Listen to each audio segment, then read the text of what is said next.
Hey everyone, and welcome to AMC Movie Talk for movie fans. I'm Chrisley Kennedy, and this is the show where we bring you the day's biggest movie news, and of course we give you insight into what it all means.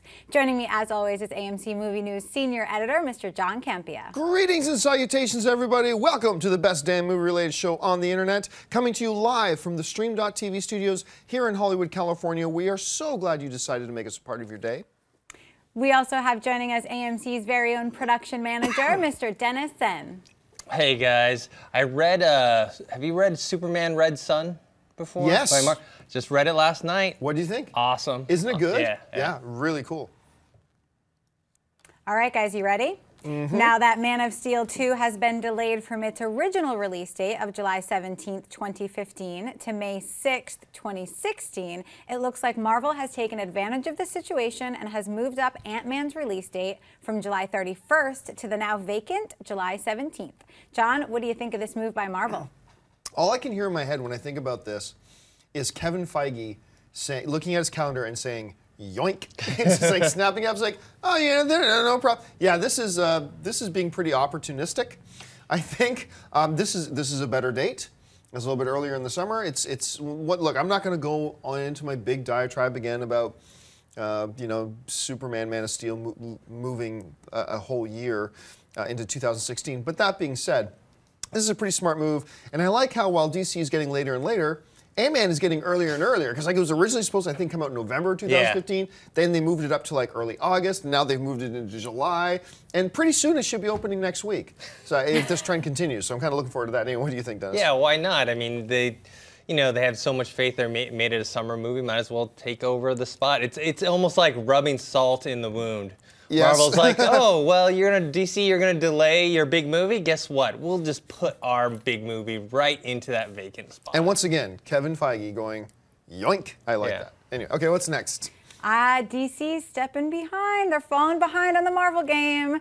Megan Ellison's Annapurna Pictures, who outbid Lionsgate in 2011 to pick up the rights for the Terminator franchise, is now pulling out of funding the new film Terminator Genesis. Instead, her brother David Ellison's Skydance Productions, along with Paramount Pictures, will be stepping in to fund the movie. Terminator Genesis will be directed by Thor 2 and Game of Thrones director Alan Taylor, and will star Emilia Clarke and Jason Clarke, with Arnold Schwarzenegger returning as the Terminator. Dennis, what do you think of this change of financiers? Well, first off, for those of you that don't know, that Megan and David are the son and daughter of Oracle CEO Larry Ellison. So that's why these two... I did not know that. I think Megan's 27, David's 31. Why these young folks have their own production companies? Oh my God, and all the money. If you don't know, like Oracle, it's not a flashy company like Apple, Google, Facebook. It is a very rich company. Yes. Very rich. But in terms of the changing of financiers, it makes sense because Annapurna is a company that focuses on more independent films like Zero Dark 30, Her, American Hustle, The Master, and David's Skydance production does stuff like Star Trek Into Darkness, World War Z, Mission Impossible, Ghost Protocol, so it does make sense. I don't know why it took them so long to switch up, though. Why did Annapurna bid for the Terminator rights in the beginning? Why didn't Skydance just do that, you know? Well, I mean, considering the brother and sister relationship, it's a little bit like shuffling chairs on the deck of the Titanic. Yeah. Not that Terminator is a sinking ship. Yeah. No, that's not what I'm trying to suggest here. But really, that's what it is. I don't think there's much to look into this at all. This is, when I look at this move, it kind of feels to me like this was the plan all along. That they picked it up, they wanted to get Paramount more involved, and now they've just gone from one sibling to the next. I got a feeling, my gut feeling, and I have nothing to back this up with, was this was all part of the plan. And ultimately, I don't think it's going to affect positively or negatively what we actually end up seeing on the big screen. All right, folks, listen, we've come to that part of the show called Buy or Sell. Here's how this works. In front of her, Chrisley's got a couple of other items in the world of movie news. She's going to run them down. Then Dennis and I are simply going to say whether we buy it or sell it. So, Chrisley, what do we got?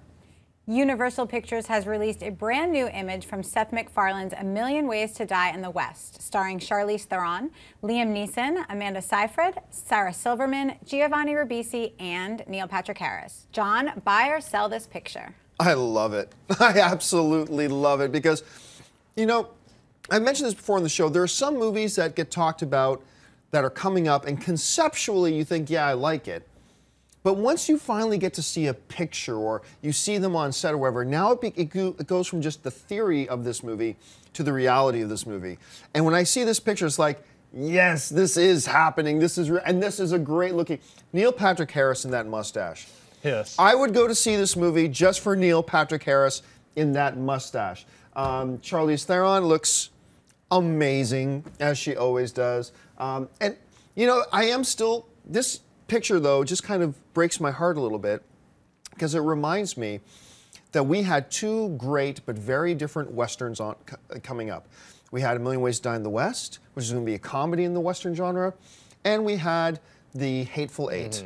That Quentin Tarantino has now apparently put on the back shelf, which is unfortunate. But I love this picture. I cannot wait for this movie. I think this is going to be great. Dennis? I buy it as well. Yeah, purely for Neil Patrick Harris with the curly mustache. The one thing that strikes me about this picture, though, is if you look at it and you don't know that it's a comedy, it looks like it could be a serious Western. Yeah, yeah. Like, other than the curly mustache. Well, yeah, I mean, I think probably back in the days, there's probably some people that were rocking that. But yeah, I would be like, oh man, this is like a serious Western drama. And yes, I am also disappointed that Quentin is not making The Hateful Eight. I think he just came out and said something like he was planned on shooting it in 70mm. Right. All right, what's next? I have to say, of all these big names, the name that makes me want to see this movie is Giovanni Ribisi because I think he's one of the most underrated actors in the industry. And he worked great with Seth MacFarlane in Ted. That character, he was so great in that as Ted. It'd be good to see him there again. In a recent interview, Stanley was asked if he would be making a cameo in the upcoming Guardians of the Galaxy, in which he replied, "No, I'm afraid not," Stanley said. "That's the one group I didn't create. I didn't write Guardians of the Galaxy. I'm not even sure who they all are. I can't wait to see the movie." Dennis, buy or sell the fact that Stanley will not have a cameo in Guardians of the Galaxy? I sell it. I think Stanley should be in every Marvel movie. I don't think he necessarily needs to be the creator of whatever Marvel picture that they're doing to make a cameo, because he's just iconic. You know, when you think of Marvel, you think of Stan Lee, and so him not being in Guardians of the Galaxy, I think that's a shame. And also I read that while he didn't create Guardians of the Galaxy, he did create the character of Groot, or co-created the character of Groot. So I didn't know that. So he had a partial thing in it. You know what? I'm going to buy it. I like the fact. I think it makes sense that if he wasn't one of the direct creators of it, they said, because one of the things that makes it so special seeing Stan in there is the fact that he created this character, or he was one of the most powerful, motivating, and creative forces behind this character, and that there's something special about that. But I don't know that I personally feel the same way that you do about that. Just because it's Marvel, he needs to be there. So I'm okay with it that he's not going to be in this one because he wasn't the creator or had a hand in creating it. So for me, it's a buy. Listen, folks, we did have another buy and sell, but you know what? Since it's Friday, let's leave as much time as possible for questions from the live viewers. But listen, before we get to the questions from live viewers, we're going to do mailbag. Listen, if you've got a topic or a question that you'd like us to address on the show, you can email it to us anytime at amcmovietalk@gmail.com. Every day we take a couple questions out of the mailbag. Chrisley's got a few of them pulled out. So Chrisley, what do you got? Philip Walton writes, "Greetings and salutations to everyone at the awesome panel. Australian fan here. I have two questions molded into one. I watched a recent episode of AMC primarily based on the Oscars and remember John saying how Colin Farrell was not even nominated for Best Supporting Actor, possibly because the trailers didn't show him. Also, Dennis said something about how a potential Best Picture can be snubbed because it underperformed financially. This is interesting because I thought box office performance should be irrelevant when it comes to the quality of Oscar-worthy nominations. Doesn't it all defeat the purpose of the Oscars if advertising methods and box office performance is taken into account? Keep up the terrific work." Well, I mean, a couple things to keep in mind here. I didn't say that I think Colin Farrell didn't get nominated for an Academy Award because he wasn't in the commercials. What I actually specifically said, what I was talking about was that, you know, if Disney didn't even show any faith or appreciation that they had Colin Farrell and his performance in their own movie and wouldn't even put it in the commercials, maybe that rubs certain Academy voters a certain way. It's not just because he was in the commercials, but perhaps why he was in the commercials. And I could have been completely wrong about that. I mean, that was just me theorizing. Now, as far as the commercial success of films go, remember, one of the criticisms that a lot of people have levied against the Oscars over the years is the fact that they've always nominated not commercially successful films. It's all movies none of us have ever seen was often a big complaint. So I don't think historically at all that the Oscars and the Academy just nominate and vote for films that are big commercial successes, because we have all often complained over the years that it's always all these little artsy films that nobody has ever seen. It's only been in the last couple of years that we've seen some really commercially successful films also be amongst the best films of the year and being nominated. So I really don't think that a commercial success or failure of a film has much influence over Academy voters, because historically they haven't. Anyway, Dennis, how do you see it? Well, technically, the box office success or failure doesn't, it's not supposed to affect the voters, but I will say that if a movie gets certain amount of success, it'll get more buzz. Like a movie like Mud, right? Got no nominations for the Oscars, but if that movie had made, let's say, $100-something million, I think there would be. I think there would have been a lot more attention to it, and you would have gotten maybe a nomination for Matthew McConaughey, but they went with Dallas Buyers Club instead. You might have gotten maybe a nomination for screenplay or something like that. So I think that while technically it's not supposed to matter, I think attention-wise it does. See, I don't know. I think this year, like a film like Nebraska, for example, I think 18 people have seen that movie, and all of them are related to Bruce Dern. I mean, so seriously, and yet it's gotten a lot of buzz. So I just don't know that I subscribe to that theory that if it had made more money, it would have gotten more attention from the Academy voters, because I think there's August, Osage County, nobody saw that. Dallas Buyers Club, as much buzz as there is about it, next to nobody saw it. Nebraska, nobody saw it. But these are all films that are getting a lot of Oscar push and Oscar buzz. So I mean, I don't know. It's possible, though. But then also you have the fact that studios put in money for your considerations, to put the ads in Variety, Hollywood Reporter, or wherever to kind of pitch to the voters who they want. And that's, if that didn't work, they wouldn't do it. Oh, good point. All right, what's next? Mohammed Raymond writes, "Hi guys, I love the show. I know directors choose the direction of the movies, but I thought they film it. If they do, what is the cinematographer's job? And what else is the director's responsibility?" Well, I mean, I've always said this, and I'm going to cede the floor here to Dennis here in a second, because he can really answer this better than I can. But I've always said, the absolute main responsibility of the director, and other people will have different visions of this, but to me, first and foremost, the biggest responsibility of the director is to get the right performance out of their actor. That is the number one responsibility to me. Now, there's 1,000 other responsibilities, but to me, that's always the biggest one. But Dennis, you direct, you've been a cinematographer, a DP. Explain for us the difference between the director and the cinematographer and what the DP does. I always say that the director is in charge of everything, but does nothing. and what I mean by he does nothing, it doesn't mean that he doesn't have a job that he's like stressed out over and does all these things, but he's in charge of looking over every aspect. And I do agree that his main priority is getting the right performances out of the actors. I think that's his number one priority. But he has a ton of stuff. He has to talk with the cinematographer about the look that he wants for the movie. Like if we want this particular scene to be shot a certain way, they work with the wardrobe, costume, visual effects. So I know a lot of people are saying like, well, Zack Snyder, he doesn't have anything to do with the visual effects of the movies. Well, yes, he does. No, he doesn't sit down and he doesn't push around keyframes. He doesn't make the CGI, but it's his job to oversee what he wants, and that's kind of what the director does. They oversee every department, even the sound editing, the film editing. They oversee everything because it's their vision. And what I mean by they don't do anything is they don't actually go in and they don't sew the costumes, they don't fix the lights, they don't actually run the cameras. I mean, pictures like this, usually, directors will go and look. Most of the time, the director has a screen in front of him. Yeah. They don't go and look through the viewfinder. Those are usually taken as kind of publicity shots.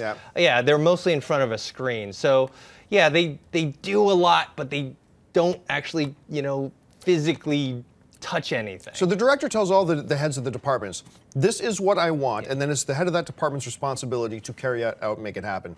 And like to the cinematographer, the director will say, this is the shot I want this, and this is the type of look I want. Now it's up to the cinematographer to use his skill and whatever to bring that vision to life, show it to the director and go, yeah, that's awesome, and whatever, and then they move on and move forward. Exactly. I mean, even especially big budget movies, the cinematographer doesn't even touch the lights. Like they have gaffers and grips and all that stuff to do all that stuff. So it's like, I mean, depending on how big budgeted the movie is. On an indie film, the director could be shooting it as well. And cooking lunch. Yes, cooking lunch and moving the lights and all that. But we're talking, on the big budget movies that actually have, a budget. Right. All right, folks, well, listen, since we do this show live every day, Monday through Friday at 11 a.m. Pacific Standard Time, we like to take questions from you guys in the chat board since there's so many of you there and so many of you have so many questions. So Chrisley's got a bunch of questions already pulled out from the chat board. So Chrisley, what do we have? G-Man Movie Reviews has an honest question. Do you guys get tired of asking questions about and discussing Man of Steel and Justice League? There's so much more to movies. No, and you know what? If anything, the question I'm getting tired of is the question of people asking, are you getting tired of talking about this? No, you know why? I'm a film fan. I kid you not. Dennis and I, we can sit down and talk about Man of Steel for 6 hours. We can sit down and talk about Man of Steel for 6 hours. Why? Because I'm a huge movie fan. Big sports fans right now, they're talking, if you listen to sports talk radio, they're talking 23 and a half hours a day. Super Bowl right now, and they will for weeks. And you know what? People who listen to sports talk radio ain't getting tired of it because they're sports fans and they want to talk about it. I bring up this a lot. I kind of approach the stuff we do at AMC much like a talk radio in many ways, mostly like sports talk radio, but like talk radio. And if you listen to talk radio, they'll bring up a topic, whether it's what's happening in politics here or what's happening internationally here or what's happening in sports here. And they can talk about that topic 4 hours. Let's talk about one topic between noon and 2, one topic, 2 hours. We cover a topic, and we usually spend 3 minutes on it. 3 minutes. So, I mean, I think if we bring up a topic, if we want to talk, Man of Steel 2, 4 times over the next 3 weeks, really, ultimately, that still comes down to us talking maybe 15 minutes about it. And to me, that's not enough. So no, I'm a movie fan. I never get tired of talking about movie subjects ever. I can talk about them forever. It doesn't matter which one it is. And I just want to point this out too.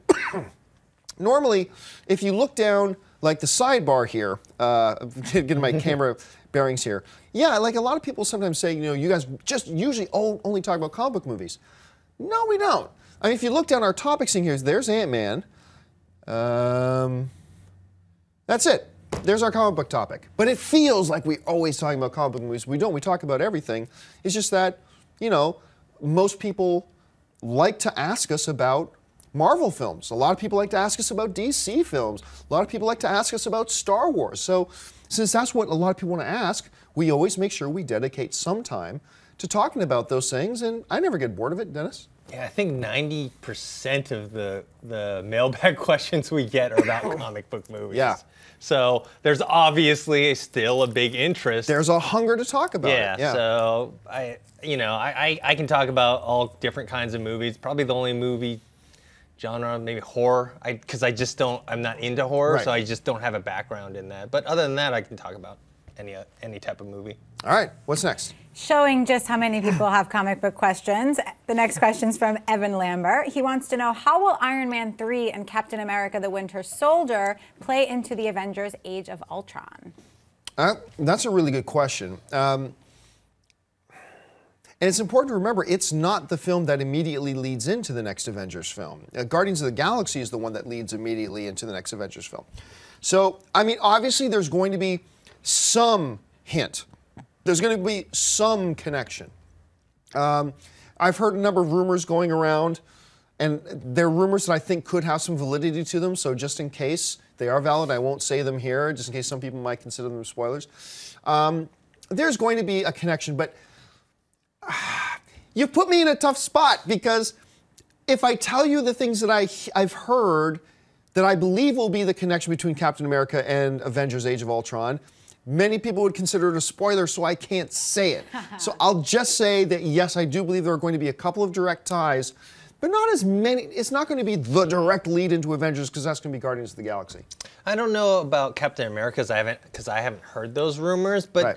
with Iron Man 3, it's pretty obvious with that one teaser video that they had leaked, which was the Iron Man helmet turning into the Ultron helmet.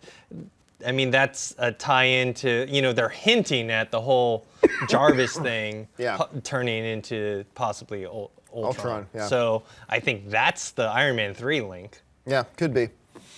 All right, what else? All right, the next question is from Coop Dizzle 05. Do you think the American Hustle win at the Screen Actors Guild Award gives them a boost in voting for Best Picture for the Oscars? I don't think so. I still think this is primarily, I still think this is going to be 12 Years a Slave's year. I really do. And honestly, I'll say this. I really like American Hustle. I really like it. But I also think it's a little overrated. I wouldn't put it, I don't have it in my top 3 of the year. And I think it's just a little bit overrated. But don't take that as me slamming the film. I really like it. I really, really do. But I just think it's a little bit overrated. I don't think it's going to win. I'm going to be shocked if it does. I'll be really surprised. If it's not 12 Years a Slave, I'm going to be really, really surprised. It's either Dallas Buyers Club has to be considered a big front runner as well. Gravity has to be considered as at least an outside shot. But I don't think winning at the Screen Actors Guild is going to be much for it. Anyway, Dennis, how do you see it? I liked American Hustle as well, but I probably liked it even less than you did. Not that I don't like it, but I do think it's overrated. Yeah. I don't think it even made my top 10, if I remember correctly. If I remember correctly, you didn't. Yeah, I don't think it was in my top 10. So, yeah, I think it has a chance. It probably has, I think, second most chance, at least in my mind. I think it's 12 Years a Slave, then American Hustle, and then Gravity and Dallas Buyers Club. All right, what else we got? Next question is from Nick Parker. What do you think about the Boba Fett rumors about a man with no name killing the Boba from the prequels and taking his name? I don't. I don't give it any thought whatsoever. I don't think there's any validity to it, and it could end up being true. I'm not saying I know for a fact that that's not true. I don't. I'm just saying, from my point of view, I think that would be really ridiculous for them to do, and I don't think they will. Boba Fett, the whole idea of Boba Fett, the moniker is not the biggest badass in the galaxy. He, the man, is the biggest badass in the galaxy. And so I don't buy that theory whatsoever, Dennis. With the whole clone thing, it makes it weird that they would set that whole storyline up in the prequels just to have him killed off and a new guy to take that his place. Yeah, it doesn't make much sense to me. All right, what's next? Next question's from James Diamond 37. Has there been any rumor of a Wheel of Time movie being made, even though I think it would be better served as a series like Game of Thrones? Yeah, there has been talk over the past couple of years, as a matter, some very serious talk about it becoming a film, but it's never gotten to that stage where it's, where they're building sets. Let's put it that way. And I happen to agree with you. I don't know that it's a story that lends itself to a movie. I think you're right. I think if anything, it probably lends itself better to a series, but I've got a feeling we're going to see it in theaters. I got a feeling we're going to see it in theaters. In an era where so many movies are being produced, studios are hungry, looking for recognizable content. Wheel of Time is just one that kind of lends itself to that. So while I don't think it's a good idea to do it, I think it will be done. I've never read this series, but I have friends that love it and actually love it more than Game of Thrones. So I'm pretty sure some studios are ready to turn that into a movie or television series or something because they want to cash in. And I think fantasy lately has gotten a boost with Lord of the Rings, The Hobbit, and Game of Thrones now. Like I think studios are like, and we were talking about Warcraft. People are gonna see what happens with that. If that's a big success, then I think something like Wheel of Time to get fast tracked. All right, let's take a few more. Next question's from Ben Neff. Of all the superheroes who are not in a movie, what character do you want on the big screen? We've addressed a couple of times. Me is Bishop. Now I know they're going to have Bishop. At least probably it's going to end up being a very tiny role in X-Men Days of Future Past. And maybe if you know the story of Apocalypse and Age of Apocalypse from the comics, you know how big of a role Bishop plays And he's the crux, really, of the whole story of Age of Apocalypse, is Bishop. So I know they are bringing him, I just don't know how big. But if I had to have a vote, standalone movie of a movie character, of a comic book character that they've never been used so far, I would go Bishop. That's me. I'd go Cable. I love the Cable's so cool. I love the storyline that revolves around Cable and Apocalypse and Strife too. Yeah, Strife, the whole Executioner song and the Legacy virus. So I would love to see that. All right, what's next? Next question's from that Scottish guy. Could the third Hobbit film get Oscar nods like Return of the King did? Yeah, I mean, it's certainly possible. I loved the second one, and it didn't get any Oscar love. The thing about the Lord of the Rings trilogy was that all 3 of the Lord of the Rings films were nominated for Best Picture.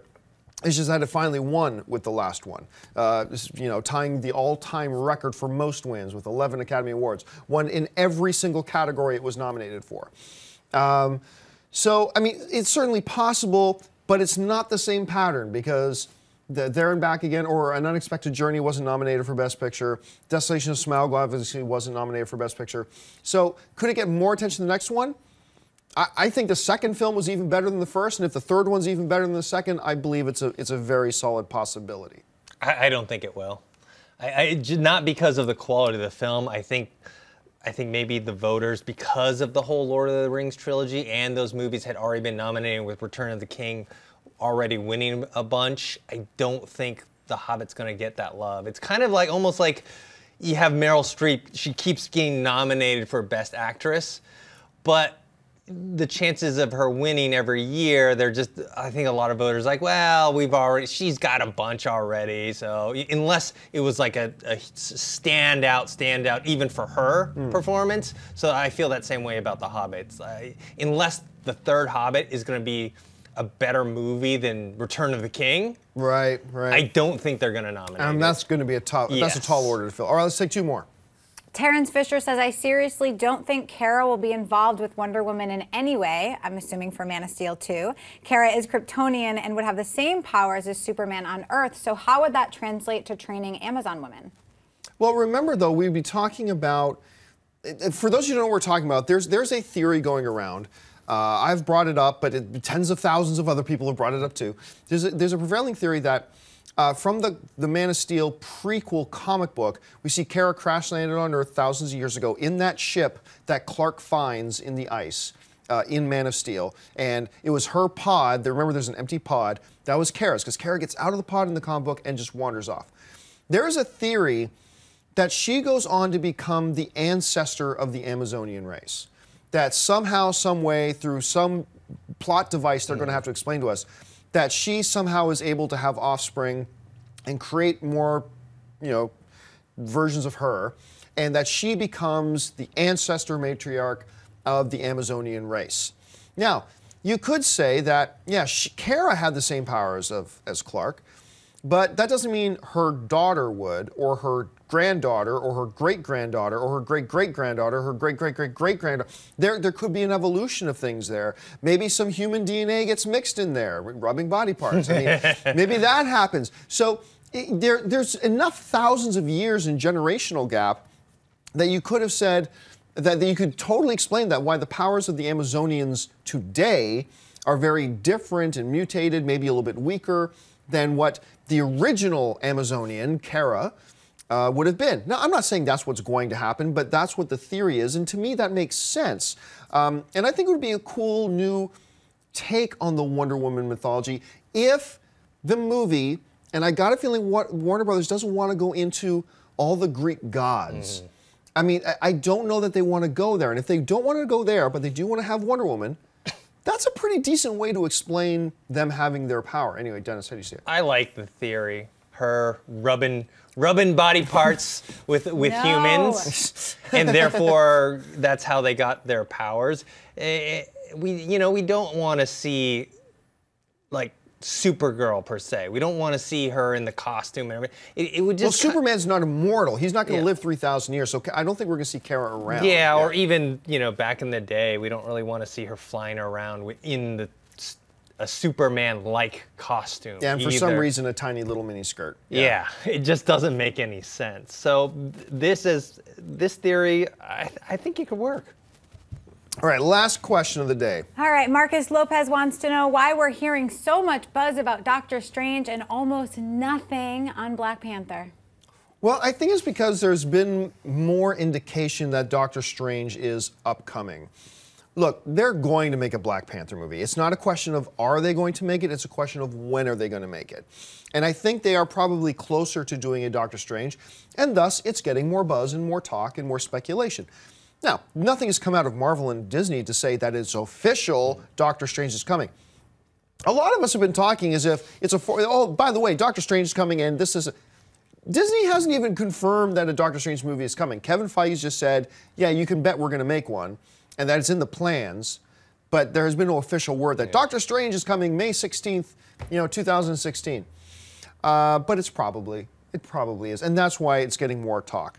But don't worry, Black Panther fans. I have no doubt in my mind they have Black Panther on the books. They're going to make a Black Panther movie. I just think they're closer to bringing us Doctor Strange, and that's why we're hearing more buzz about it. It doesn't hurt that Johnny Depp was, I guess, in Rumored, talks. yeah.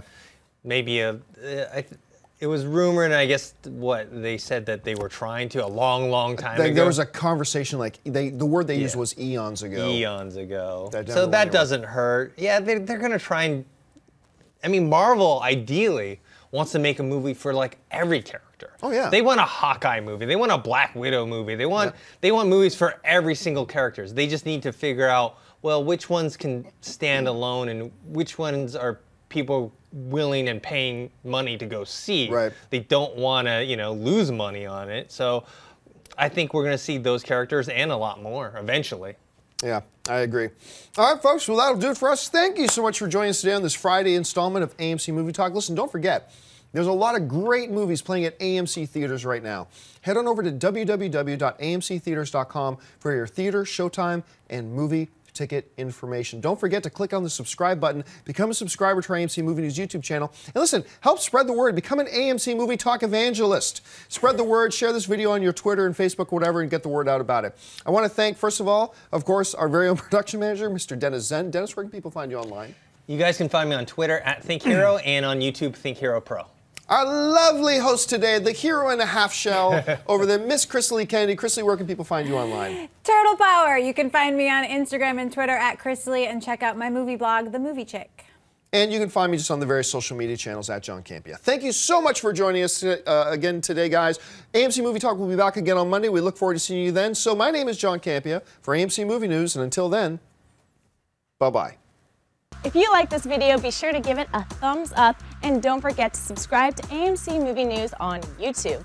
It's free and a great way to stay updated with all the latest movie news, and check out our daily show, AMC Movie Talk. Also, don't forget to check us out on Facebook and Twitter to stay in the loop for our special prizes, giveaways, and contests.